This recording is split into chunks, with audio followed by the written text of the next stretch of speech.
I am with Andy Pettitte. Andy, you're saying hi to guys in the hallway. A lot of dignitaries around here today. What is this day like for you? It's special. You know, I was just in the clubhouse, and then Georgie walks in, Paul O'Neill walks in, Soriano just walked in, so saw Mariano, saw, of course, Joe Torre, and then Gator here is in the hallway. So just it's a great day. It's a fun day to see everybody. What kind of memories flood back when you start seeing your former teammates like that all in one place? Yeah, I mean, just seeing Soriano, I remember, you know, he was one of the most electric players that I'd ever played with, you know, so you asked me that question, like that's the first thing that pops into my mind, how great of a player he was, and then we just started talking about our starting staff and stuff like that, and how, you know, I'm like, man, we had an unbelievable starting staff, you know. I'm not going to lie, the years all run together, so it's like trying to kind of refresh your memory on what that season looked like and stuff like that. And just definitely remember we really were struggling going into the postseason. I think the last 2 weeks of the season we were the worst team in the league.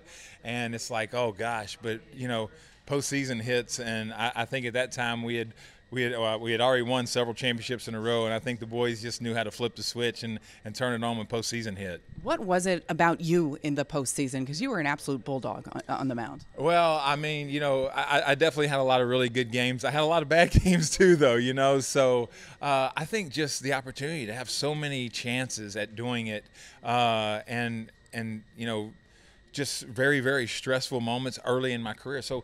And I had some failures, but I also had a lot of success early in my career. So for me, I was always able to fall back on those games, and so I think that really helped me.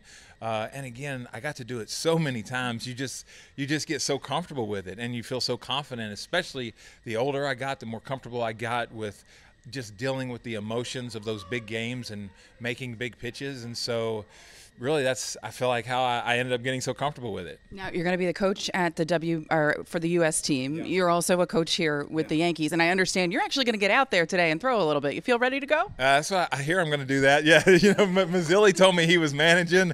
I saw him a couple of weeks ago, and he said, "Hey, you got a pitch for me?" And I go, "Okay, just let me know. I'll lob it in there." So excited. It'll be fun. Looking forward to do that. I hope I don't hurt myself. We have confidence you want. Have you talked to our guy O'Neill? Because I think he's a little nervous today. He's not sure if he still has the swing. Oh, yeah. We were just talking about it. He was saying he can't even lift his shoulder up. So I think he'll still be able to swing, but I don't know. He said his throwing arm's not working very good. Well, it's so nice to see everybody back here. Andy, thanks for the time. You bet.